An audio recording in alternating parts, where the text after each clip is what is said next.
Join your host, Maddie Roche, as she brings you into a community of fee-only financial advisors who are successfully building profitable businesses that serve the next generation of clients. Learn from innovative advisors whose unique stories will inspire you to dream big and take action on your goals. Are you ready to live your best life and help your clients live theirs? Then you're in the right place. Hello, and welcome to this episode of XYPN Radio. I'm Maddie Roche, your host. I'm honored to have XYPN teammate Taylor Deardorff on the show with me today. Taylor currently manages his technology team as the product owner at XYPN, a role that allows her to use her deep understanding of member needs to design and create technology that meets those needs. As she discusses on the podcast, tech development is not something she pictured herself doing. We reminisce on the start of her professional career in college when she thought she would be a doctor. Instead, she pivoted into this industry as she joined the XYPN team as one of the original team members. We cover a lot of ground in this episode, talking about the tech tools Taylor recommends for all advisors, thoughts on what the role of technology can play in scaling large businesses, and how, as someone who has managed anxiety her whole life, she's been able to make decisions and move projects forward, even when she's not 100% confident. Taylor is an avid reader and an efficiency whiz. She has some words of wisdom about drilling down to your why, and leaves our podcast with a few awesome book recommendations. If you're interested in how to leverage a technical mindset in this industry or your practice, this show is for you. Avocado toast, selfies, a mountain of student loan debt. Gen Y is anything but traditional, and with over 75 million people, it's a population you don't want to ignore. Learn more about how to serve this unique population in our guide called Attract and Profitably Serve Millennial Clients in Your RIA. Discover 3 key ways to tap into the millennial market and 6 things that they want from their financial advisor. Visit xyplanningnetwork.com/millennials for your free copy. You can find any of the resources we mentioned during the episode at xyplanningnetwork.com/290.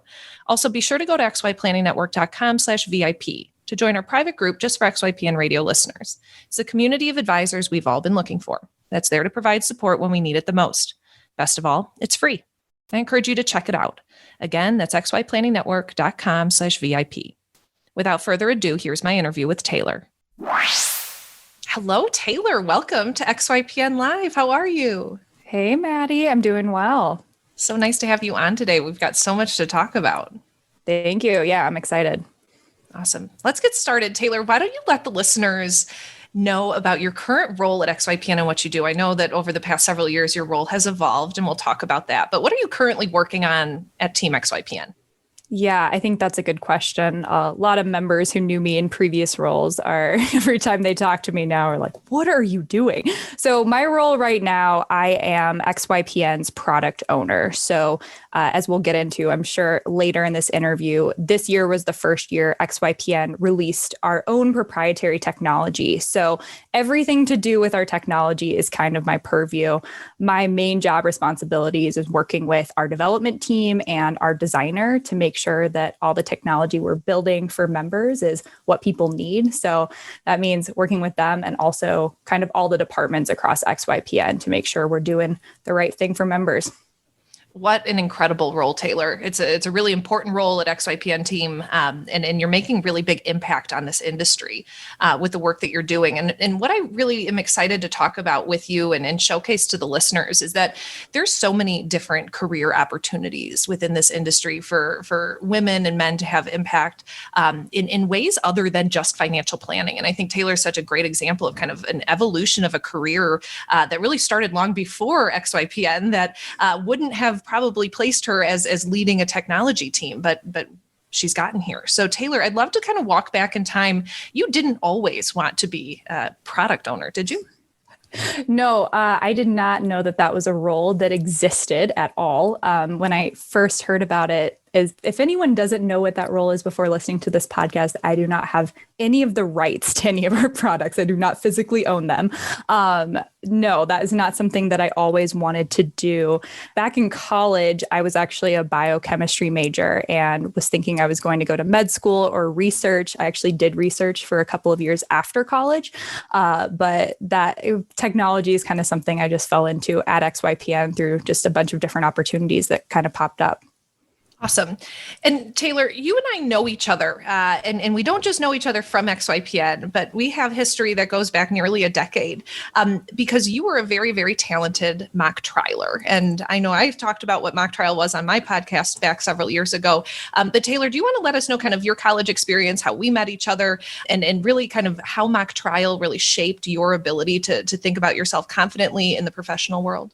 Yeah. So, like you mentioned, I'm glad you did a little bit of explanation on some other podcasts. If people have no idea what mock trial is, I think of it as kind of a mixture of debate and acting in the only way those two things could intersect. So I started that actually in high school. In the middle of high school, I moved in, I think my second semester of my junior year, I moved across the country, and I kind of had this new opportunity to just try things that I had never thought I would be good at. So I jumped into our high school's debate and mock trial team and fell in love with it. When I went to University of Washington in Seattle, I found out we had a mock trial team. So I signed up to try out. And the first day, my freshman year of tryouts, is when I actually met Maddie, because she was our mock trial coach. So I made the team, and that's kind of where we first met each other. As far as how it's affected me, oh gosh, I really can't imagine being who I am today without participating in mock trial, which I know sounds incredibly cheesy. Mock trial, to give a little bit more explanation, it's very much what it sounds like. You get a case at the beginning of your year where you kind of dive into, both sides of this case, the either plaintiff or prosecution and the defense. You have to work as a team to come up with arguments for both sides. And then you compete against other teams and schools. Kind of on the fly. You don't know that day which teams you're going to be competing against, which witnesses you're going to be calling. And there's a ton of creativity and kind of improv and thinking on the spot involved.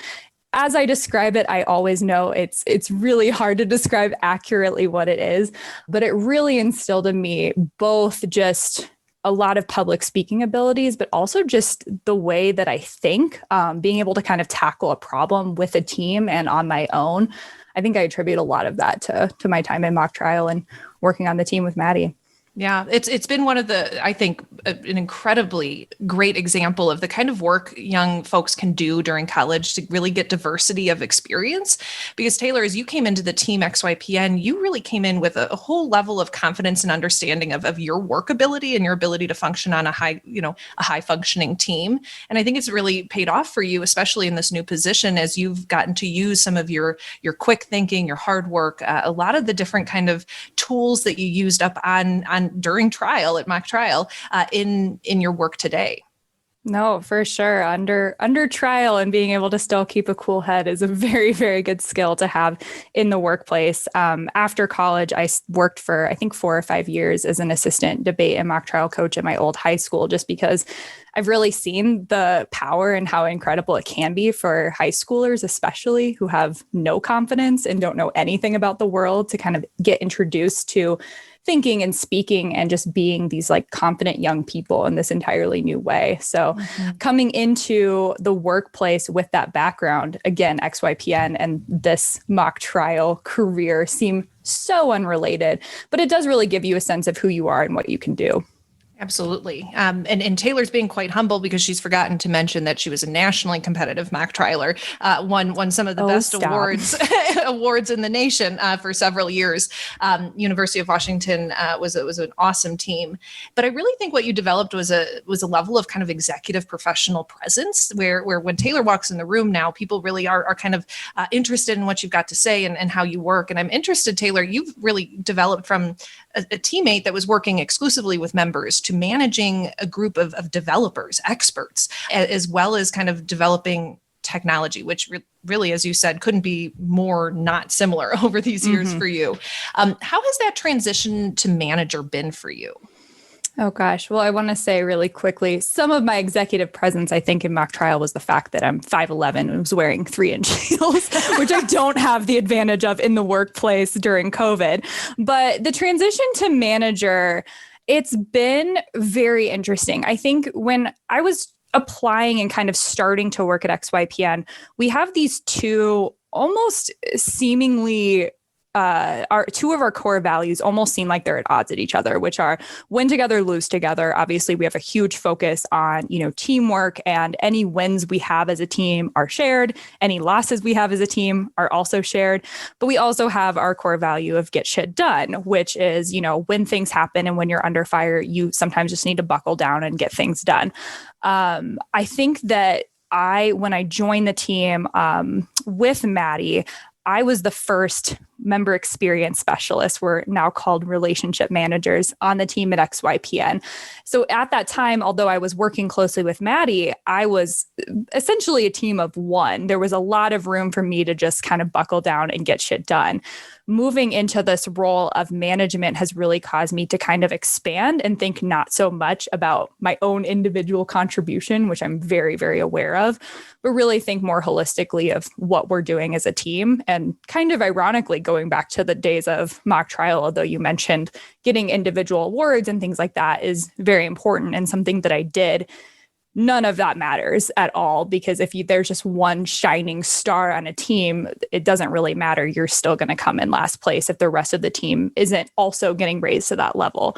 So I think kind of viewing my contribution now as helping move our entire team and company forward has been a big shift, but it's been something over the last year I'm kind of, I think, growing into it. So not always the most comfortable change, but definitely something that I'm learning. I love that. I think recognizing, and it was something that everyone practiced during mock trial, is that really there is no I in team, but yet your part is still incredibly important. And to be a leader, having that kind of embodied in how you show up is really relatable, and it really makes your team and other teams really feel at ease when they're working in an environment where they feel like it isn't kind of ego driven and that it isn't just about the individual. And I love that you mentioned our core values, because those are really things that bleed through our everyday work. You mentioned that you were a member experience specialist, and Taylor back when she applied to XY originally applied for a sales position. And as it worked out, she was able to come and join the member experience team that we were building out. And as she said, had direct work with members. I think there was a 6-month period where Taylor talked to over 600 of our members. And really got to know the intricacies of what it was like to start, run, and grow RIAs, which is really what XYPN does. I'm interested, Taylor, in kind of what were some of the main takeaways as you listened to the stories of advisors, ranging from brand new folks, career changers, to kind of our advanced members. What did you take away that you feel like you're applying now in your role, kind of developing technology to help these advisors? Oh, that's a broad question. I think that some of the big takeaways for sure are, I think everyone, when they're talking one-on-one with someone in a role like a member experience specialist, where our job is really to have these, close relationships with members and really understand the problems that their firms are having. I think that they feel really alone in a lot of their struggles and not necessarily knowing that other people are experiencing the exact same things. But I also think that there's also just a huge amount and range of different experiences in our membership. Although a lot of people are coming from the same, a lot of the same broker dealers or the same kind of backgrounds, even within those broad categories, everyone has a really unique experience and everyone has a really unique way of kind of joining XYPN and how they kind of show up in the community. So keeping in mind that our members are all individuals was a really good lesson to learn, that it's not this kind of lump of, when you're in technology, you think of everyone who uses your product as a user. And I have to kind of context switch a little bit between membership and technology of, yes, they're users, but they're also members. Everyone is individual and everyone kind of works, as their own individual person and works individually with their firm. Another big takeaway, I think, is working as a member experience specialist, at least when I was working with Maddie, I got to see kind of the range of members kind of phases through membership. So I think I was the first call that people had with the network for about 8 months, maybe. But I also was talking to members who had been around since 2014, 2015, that were used to having Maddie as their own personal contact.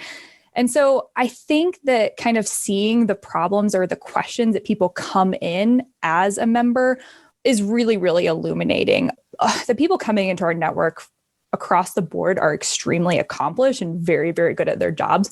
But it's very interesting seeing some of the same kind of anxieties that people have coming in. I think a huge one, I know I talk about it in my blogs. I think we talk about it a lot, even on the podcast with other guests, but it's just really compliance. It's a really unique kind of hat that people have to wear in this industry. If you're going to start, your own LLC business in any other state or kind of, industry, you're not having to think of, okay, an auditor is going to come maybe in 6 months, maybe in 5 years. I don't know what they're going to ask me for. I don't know how to do any of this.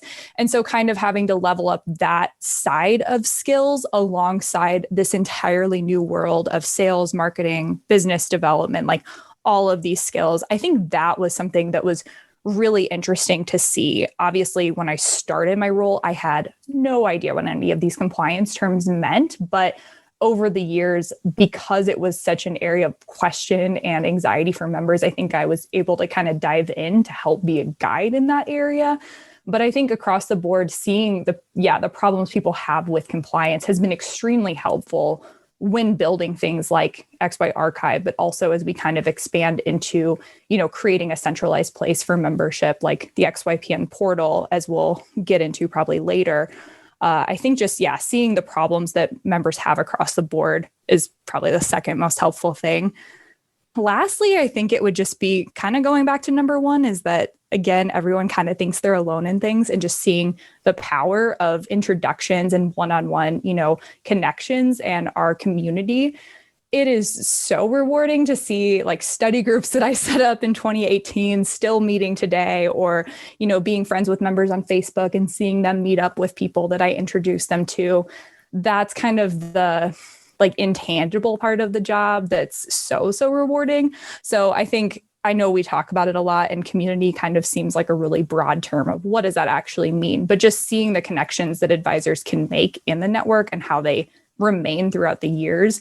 I think that's also been really powerful as we kind of think about what our membership means to people and how our technology can help them, encourage those connections. Yeah, I love that answer, Taylor. Thanks for explaining all those. I really started thinking about our members as you were talking about that last point, and how as advisors, when you employ people, when the decision is finally to hire someone and begin to build a team and staff, that if your firm is client centric, you're going to have a hard time not having your employees feel a lot of internal satisfaction with the work that they're doing. The same way that our advisors are driven by the impact that they have with their clients, that's transferable to employees. And I think that that's something really unique with the XYPN team, is that we've taken a real member centric approach to things. We see everyone as individuals, and really, as Taylor says, to remember the groups that she launched 2-3 years ago, that's really meaningful. And that's something that I think advisors can use with their employees to show that, hey, this is kind of a long-term play. In 2 or 3 years, you're going to really see a difference in our clients' lives. You're going to see the impact that they're having. Taylor, I know that this is a slight pivot, but you did mention XYPN Archive, and what you alluded to is that you really enjoyed kind of the compliance discussion with members. And the first technology you helped build was a compliance technology. Can you talk to us about that? The most exciting technology possible. Yes, of course. So back in end of 2019, last year, it does not seem like just last year, we were still building, without a lot of the team or members' knowledge, an archiving solution built specifically for XYPN members. So I was brought in to be the product owner. At the time, it was kind of an unsure role of how long I would stay in there, but it was really to help make sure the rollout went smoothly, that members were able to, the whole sign up process, all of that kind of stuff in the first 6 months was successful. During that time, I kind of really got clear on what the problems members have with archiving and kind of a lot of their compliance duties, going back to that area of anxiety and complexity and just kind of unsureness. I think that is not, any other area, it's not more clear than in archiving. A lot of times when members come into the network, they have no idea even where to start. So we've tried to make the software kind of as easy to use and easy to start with as possible, because especially for members in our, XYPN community and kind of our little sector of the industry, so many of the compliance rules and regulations and kind of a lot of the things that are out there are built for these huge broker dealers and really large RIAs. And there's not a lot of things, and especially technology, tailored to them. So that's what we wanted to accomplish with XY Archive. Obviously, any technology like that, we're still constantly improving it, but really keeping in mind of who is the person that's actually going to be using this software. At a large RIA or a broker dealer, it's going to be a full-time CCO, that's their only responsibility. In XYPN, it's someone who, for most part, about 88%, they're their CCO, but they're also the only one working with clients, the only one doing marketing, the only one doing sales, the only one really doing everything. So how can we make this one small part of their responsibilities a little bit easier and a little bit more manageable? Yeah, great answer. You're also working on kind of I love this because in your new position, Taylor is using words and language I've never heard before. And it's because she's digesting all of this agile technology development language that I'm so unfamiliar with. But you're kind of you're wireframing and really building out with the team kind of new technology that can change a member's experience with membership. And we announced it at XYPN Live ish, and we announced it at the most recent town hall. But could you walk us through kind of the XYPN member portal that you're working on? Yes. So I think when this airs, it'll just be a couple of weeks until members get access to it. So I always go back to this when I try to think about what the XYPN portal is or what we're going to try to accomplish with it. And it was at XYPN Live in 2019. And a member, Bill Nelson, and I were having a conversation, and he was one of my, we call them cohorts as MESs. And he was telling me that the only time he thought about XYPN throughout the year was when we had our quarterly calls.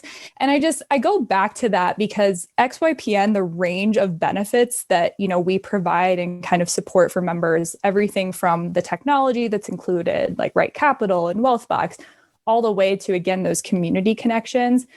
There's so much value there, but we don't have a way right now for advisors when they're using those things on a daily or weekly basis to necessarily think back to, oh, this is coming from XYPN. We also kind of admittedly don't make it the easiest for members to take advantage of some aspects of their membership. Right now, we've been using our membership forums as kind of the place where you can learn about our benefits and sign up for different initiatives. But we really want to create a place where you can first log in, see everything that's offered with your membership, access all of the different systems offered with your membership, and just feel really in control of what you're kind of accessing and what you're using as an XYPN member. So the portal, again, will be launching end of January. It will be something we'll be really improving and kind of hitting the ground running with as we go over the next kind of year and a half, 2 years into 2022 and 2023. So what you see the first day you log in is not going to be what will be there forever, but very excited to get something like that in front of members and in the hands of everyone. Totally. This portal is something that Alan has talked about for years. Yes. Before Taylor jumped on the team, the idea of having a central location, a central hub for membership that isn't just our member forums where a lot of things kind of currently live. It's really going to change the experience for advisors and get them familiar and make sure that they're taking full advantage of all of the member benefits that we offer in a really seamless way. I know our members listening will really appreciate that. But what I also want to kind of talk with you about, Taylor, is your deep understanding of kind of the technology base that advisors need to be able to run an efficient practice nowadays. You through your research and a lot of your work, you've kind of become really familiar with tech in the space period and really kind of on the efficiency side as well. Do you have kind of a short list of must-have techs that you would recommend advisors consider as they're kind of beginning this journey? Yes, I did a webinar, I think last month for prospective XYPN members. And this was, I think, the first question I got asked. I think the biggest, not necessarily piece of technology, but just the biggest tip I would give to advisors is to, especially if you're an XYPN member, not fall into the overwhelm and the overthinking. I think it's very, very easy to think that the day that you open your doors for your first group of clients, that everything has to be set up perfectly is a really easy trap to fall into. But just knowing that, people in year 3, 4, 5, 6 that we talk to now are still having those considerations every single year of, is my tech stack working? What should I add? What should I remove? This is going to be something you're continually refining along with the changing just technology space as a whole. So when you're getting ready to launch, you should pick a few pieces that you think will be there long term, but also just kind of approach it with a mindset of, I'm going to adapt this as I grow and as I need new things. That being said, I think the biggest piece I recommend members to always start with is a CRM. We offer WealthX as a part of membership, and that's really a perfect thing to start with. I know it can seem easy, especially if you're starting from scratch and you have no clients, to think, I don't need a CRM. This is a lot of work. It's a system that I don't need. But tracking just conversations that you have with prospective clients, tracking the clients that you do end up having from the beginning will make your life so much easier as you expand into these later years and keep growing. I've talked to a few members who didn't start with a CRM, and trying to scale their firms has been extremely painful. So taking a little bit of the steps at the beginning to start with a CRM can be just hugely beneficial. Outside of that, I think I always recommend too, it's not something we include in membership at this point, but including just signing up for something like Calendly or Schedule Once. They're not expensive additions to your tech stack, but they can make making you accessible to prospective clients and your current clients just so much easier. It also gives you the control over your own calendar. So you always are only available at the times you want to be. And it makes it just clear to, again, both prospects and clients of how they can access you, when they can access you, and what method. Is it a phone call? Is it a Zoom call? It just takes a lot of the email back and forth, but also just puts the control in your hands. So even again, if you're starting from scratch, I would start with at least those two things when you're getting off the ground. Outside of that, there's so much technology. There's, different types of financial planning softwares. That's a lot based on personal preference. I would obviously start with an archiving solution. If you're a member, use XY Archive from the beginning. But outside of that, a lot of it is down to personal preference and kind of trial and error. Fascinating. I've always appreciated your interest in efficiency. And if anyone has had the privilege of working next to Taylor, they will know when she's in the zone, because she is incredibly efficient. I'm wondering, do you have any theory around efficiency? Taylor also reads about 1 million books a week. And maybe you have some recommendations for advisors when it comes to kind of staying organized through the week, juggling a number of different responsibilities, code switching, as you talk about. Any particular tips you have around efficiencies? Yes, I think Arlene in XYPN, she's our business coach. She just did a great video that's in XYPN Academy just about calendaring and kind of taking control over your own calendar. So that's a great listen for any XYPN members. But I think I see a ton of conversation on this topic. How can I automate this certain system? How can I make this easier? How can I speed up this process? Kind of always trying to optimize. And I think that's a great mindset to have as an advisor.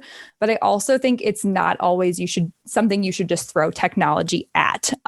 Before you work with something like Zapier or other automation softwares, you should really take a good look at whatever current process you're trying to automate, because there are probably steps in there or things in that process that don't need to be included.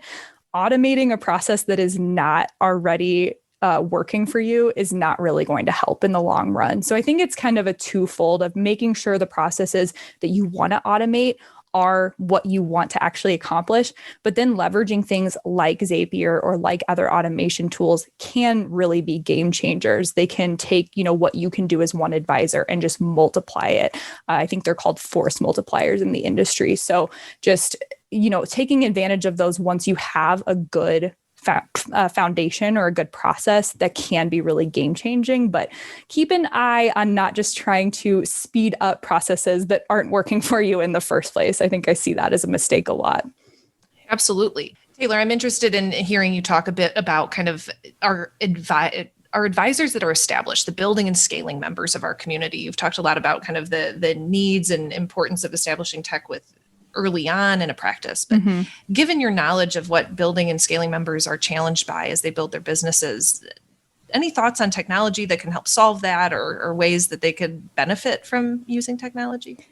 Yeah, I think it's funny, like when just hearing you ask that question, it kind of makes me think a little bit about XYPN. I had a conversation with Alan, I think sometime last year, around how we've been such a, we still are a member focused and a service focused business, but now we're kind of adding this piece of technology. So we're still not going to lose that view of, or that focus on our members, but we can hope to kind of speed up some of our processes and eliminate the need to just keep adding people to the teams, of looking at, okay, instead of maybe hiring another finance specialist, what can we do to improve our billing for members that will eliminate that need to hire someone right now? And I think that's kind of the same view for building and scaling firms.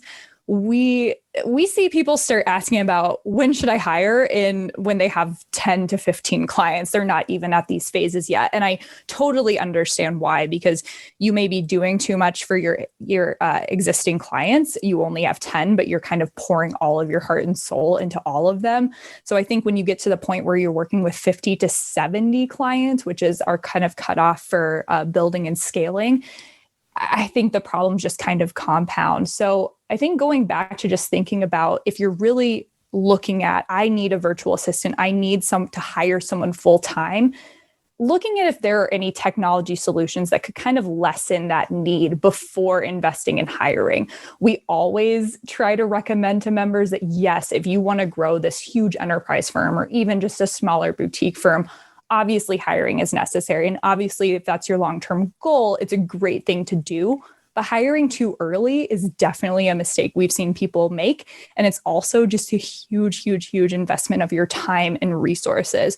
So taking some of those problems, again, if it's things like you need a client service associate because you are spending way too much time inputting data into Wealthbox, or taking meeting notes, or, information into Right Capital. Is there a technology that could help with some of that? Is there, a transcription service that you could use to transcript any of your notes from client meetings? Are there any services or, things like Zapier that could speed up your process with Wealthbox? I think a lot of that can be your first solution rather than a backup when you're looking at hiring. But then again, we do see people, as they get to the building and scaling phases, kind of switching up their tech stack and taking this broader look of, yes, how can I automate? What can I add? So I think those are just really important considerations to have at that phase of, instead of just, who can I hire? How can I keep growing? Just look at your technology stack and where is the time that's actually being spent. If there's a way you can speed that up, great. If not, yes, you probably need to hire. But taking that step back first, I think, is what I would recommend. Yeah, I love that idea of, doing an analysis of it before you make any major investment. I think it's so easy to assume another teammate's going to help out with it. But you're right. When you add an additional teammate, your time allocation changes immediately. For a long time, too. I mean, anyone that you add to help out with whatever aspect of your firm or your business, it can immediately help you, but you also have to train that person. You also have to make sure they're working well in your firm, that they're a culture fit, all of those considerations that kind of add things to your time that you may not be expecting. Yeah, absolutely. Taylor, I'm interested in your experience at XYPN as we have grown as a company. I find one of the most valuable parts of my experience here has been that I've mimicked that very much of the world of an advisor building their firm. As XYPN has grown from being a really small startup to being kind of an official business, that's really the trajectory of a lot of our advisor members. And I'm wondering, as a teammate who really nowadays is considered a veteran teammate, you joined back in 2018, and you were one of the first people to move to Bozeman to help us set up a headquarters.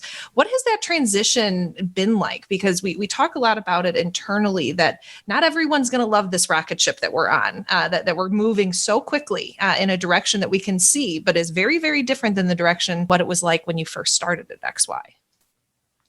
Yeah, it's something I think about all of the time. So it really is. When I was interviewing at XYPN, it was towards the end of 2017. So I think I joined the team as employee 14, 15, something in that area.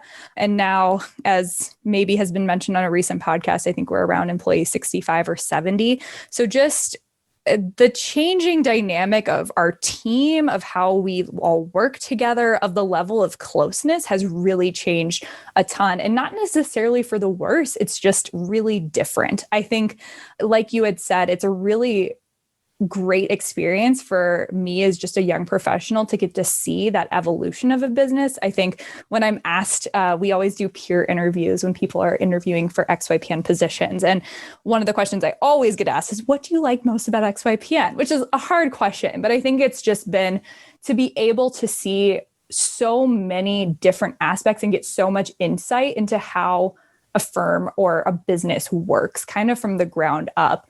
When I joined, I think we had 580 members. Now we have over doubled that. So seeing just how our own processes have to change, how we have to hire, what positions we want to hire, how we make those decisions. Like I said, it's been very, very, I guess, humbling to kind of see all of the changes, to get to be a part of it.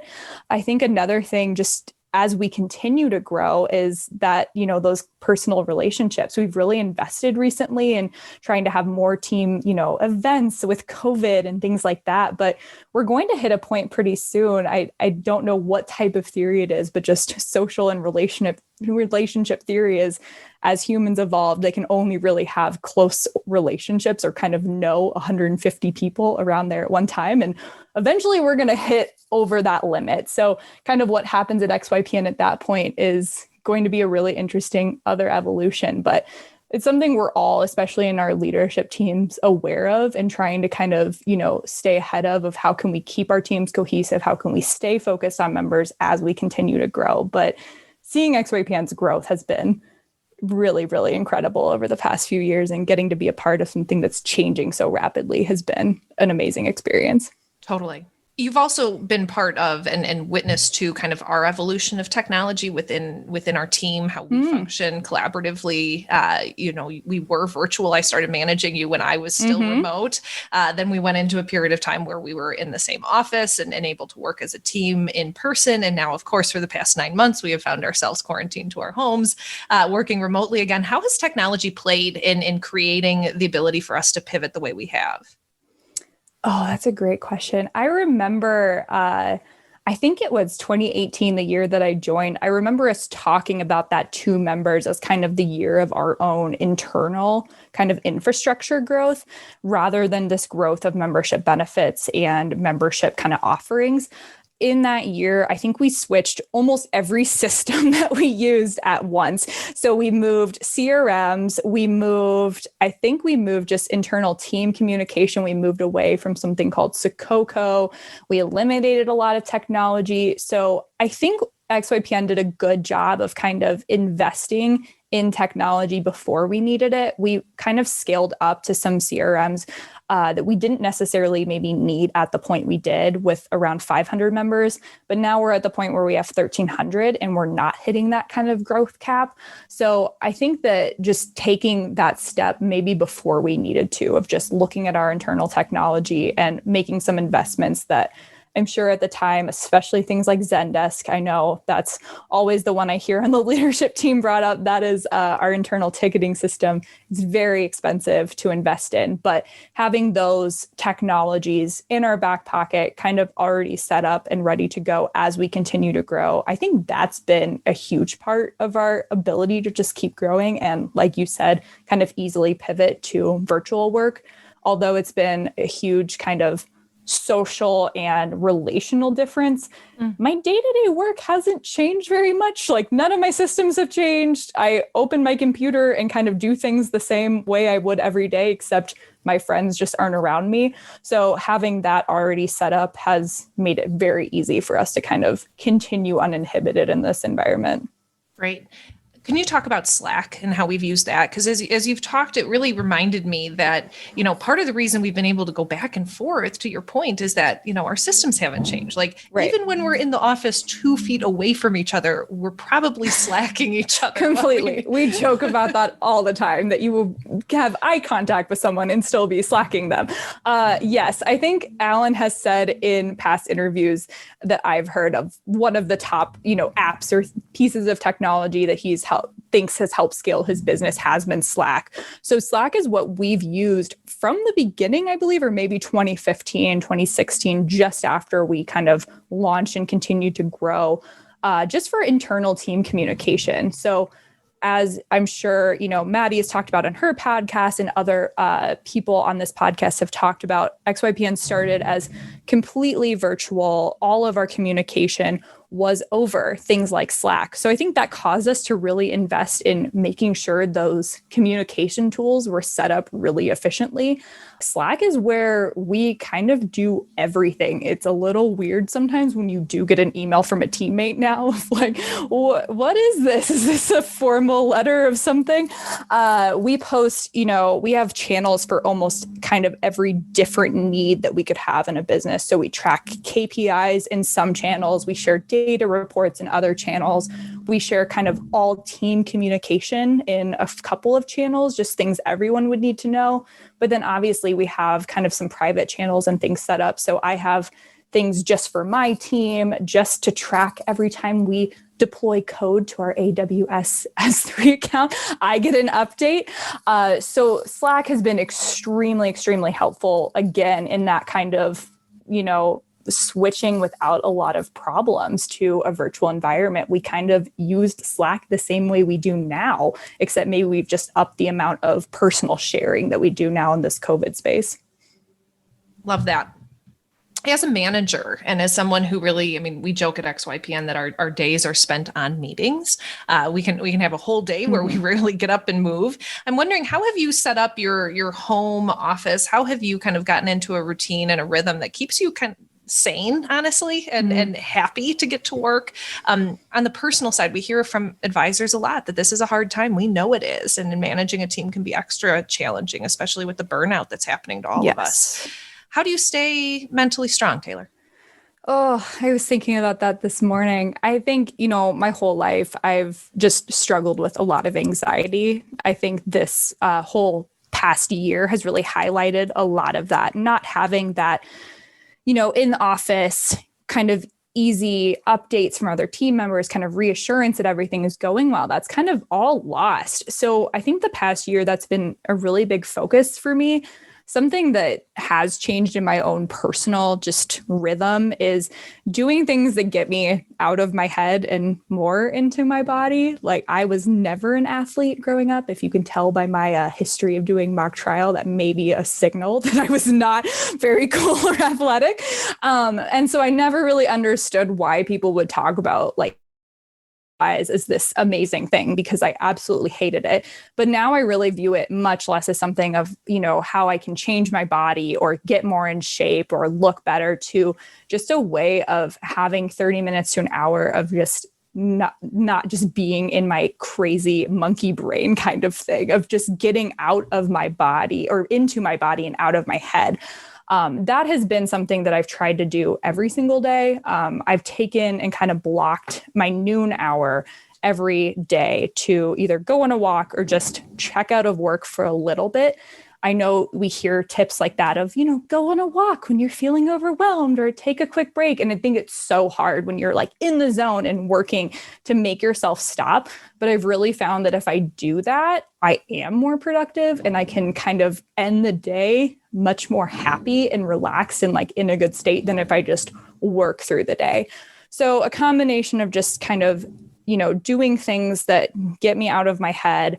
I think I know a lot of people talk about it, but having firm start and stop times, I've tried as much as I can to only work in my office. That has been extremely difficult because it's very easy to just pull out your laptop in bed or pull out your laptop in front of the TV. But having a desk that, I've invested in some nice office wear, and that has really helped too, of saying from this time of day to this end point, I'm going to work in this room and not take it with me when I end.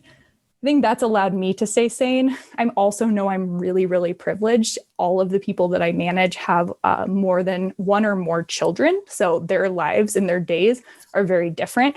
I think something that XYPN has really done that's been amazing is just viewing our days as kind of all flexible.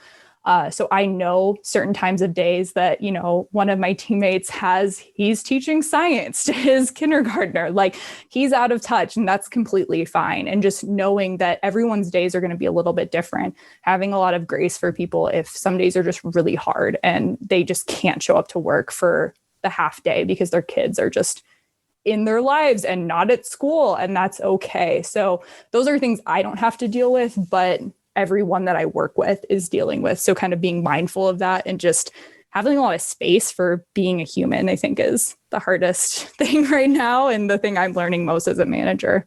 Yeah, great advice. Helen No was just on the podcast, longtime XYPN member, and it's so interesting to have watched her trajectory and change over these years. And as she discusses on the podcast, people management and her own personal mental state when she gets to work virtually, how she shows up, how that impacts her team, and how cognizant she has to be about making sure that she's keeping herself strong personally so that she can show up professionally, but knowing that we are in just this really weird time, that things are extra sensitive and extra space, as Taylor says, is right on the money in terms of how to manage and get through that. What impactful piece of professional advice have you received over these years, Taylor? Oh gosh, let me think. Honestly, professional advice, I think I read so much that it's kind of hard for me to even differentiate where a lot of the theories that I'm working on are. But I would say probably in the last year, Vince, he's our new chief resource officer. He's my direct manager. And there have been a lot of things over this past year where it's something I never imagined myself having to deal with as an issue, like something I could have never even anticipated. So having to show up, make decisions, do things quickly, and like stick by it has been something I've been having to grow into. And from the beginning, he just said to trust my gut and that it's going to be right 99% of the time. And I've kind of found that it has. Again, I'm someone who struggles a lot with self-doubt, especially if it's something I don't know I'm good at already, which is things I'm doing constantly now. So I think just trusting that my instincts are good. And even if they're not, just making a decision, sticking by it and kind of moving on is a better move than sitting in self-doubt and wavering and kind of not taking any action. Oh, what great advice. And I think, as you alluded to, as someone with anxiety too, that kind of reassurance that really what our instinct is telling us, our intuition, to trust it. I think everyone could take that lesson and apply it in the coming weeks and years in their businesses, because we do need to trust ourselves. We do have a real level of understanding. And I love that point, Taylor, about just move it ahead, make a decision. That it goes back to the get shit done mentality of XYPN is that, and I think especially in your technology space, almost like minimum viable product, like get something out and then figure it out. Right. Yeah. It's something I think that, as I think I try to refer to myself as a recovering perfectionist is very, very difficult. I want things to be great. I want things to be as good as they possibly can be, but that's not possible when you're doing a lot of things. And so just doing the best that you can, sticking by that decision and moving on is kind of, a better choice than, again, fretting, going back and forth and not moving on anything. Yeah. Fabulous. You did allude to it, and I mentioned it as well. Taylor reads more books than anyone I've ever met. And I'm interested, Taylor, in as we close out this podcast of the past year. I know you crushed a number of great books and the lessons. I love it. I don't have to read the books because Taylor can summarize them in about 5 minutes most of the time. What are the two best books that you think our listeners would really benefit from in terms of how they think about clients, in terms of how they think about their businesses? Any unique ones that maybe aren't on people's radars that you'd recommend? Oh gosh. Well, I would say I would recommend my favorite book I read this year. It's not a new book, but Sapiens. That has really changed how I view just humans and the world and relationships. And I think just reading books like that aren't necessarily in like the business development or that kind of genre can really open your eyes to connections that you don't see in day-to-day life or that you don't necessarily think about when you're like, I'm going to read a business book. As far as business books, I would say start with Why by Simon Sinek. That book has really changed just how I've even thought about, working as a manager, working with technology, of just staying focused on why we're doing. I think that especially with things like technology, like I mentioned, it's really, really easy to get into, we want to build X so that we can have this beautiful, like going back to the membership portal, we want to build this portal so that it can solve this problem. But it's really sometimes easy when you're getting of building something to not focus on why you're doing it and to get into the what and the how. So I really try to force myself to go back to the why of why we're building things. That really means staying in touch with our members. It means like staying in touch with our team. It means not getting so into this is a perfect solution so we can't scrap things and start over or add new things if we need them. But I think that, for members too, staying really in touch with why are you building a firm? Like, why are you doing it? That's something that I think a lot of people, when they come in and they're talking about sales, like, what is the value you provide to clients? It's so tied with your why. Like, why did you do this? Why did you quit your job? Why did you start this new career? That is why you would be a good asset or a good, fit for that client, because your passion will show through. And staying in touch with that, I think, is something that can be really hard, but going back to that, I think, is really important. So that's something I think I've taken away the most this year. I love that. Thanks for the reminder to read books that aren't totally in line with what we're doing all the time already. Yes. That the diversity of thought. I mean, that's the joy of reading, is that you take these nuggets of wisdom and you think, how could I have ever lived without knowing these connections? Oh, totally. I think it's so easy for people to think, oh, fiction, or that book was nonfiction, but not related to our industry or business as a whole. But I think fiction books can help you too, make connections between things that you never would have thought, and also just have fun. Like, sometimes reading can just be for fun. So I think that's important as well. Yeah. Great interview, Taylor. I think we could say this at the end of almost every podcast. We could talk for a lot longer, but our listeners have already shared that they like a little bit shorter episodes. So I do want to thank you, Taylor, for your work at XYPN and your work in this industry, but most importantly, the work that you've done with this team, the people you've impacted, the members' lives that you've impacted. I know we've got a number of listeners who will be thrilled to see you come up on the podcast. So thank you so much for these years. You've been a total joy to work with for as long as we've had the privilege of working with each other. Well, thank you, Maddie. This was a lot of fun. Awesome. Avocado toast, selfies, a mountain of student loan debt. Gen Y is anything but traditional, and with over 75 million people, it's a population you don't want to ignore. Learn more about how to serve this unique population in our guide called Attract and Profitably Serve Millennial Clients in Your RIA. Discover 3 key ways to tap into the millennial market and 6 things that they want from their financial advisor. Visit xyplanningnetwork.com/millennials for your free copy. Be sure to join our VIP community at xyplanningnetwork.com/VIP to hang out with other XYPN radio listeners, ask questions for future mailbag episodes, and finally, to find a community of like-minded financial advisors. Thank you so much for joining me today. We'll see you next time. You are not alone, and you are not crazy. It's scary starting, building, and growing your own financial planning firm, and that's why we put together a free private community just for you, the Cutting Edge Financial Planner. Go to xyplanningnetwork.com/VIP or text XYPN Radio to 33344 and join a network of thousands ready to change the lives of Gen X and Gen Y clients.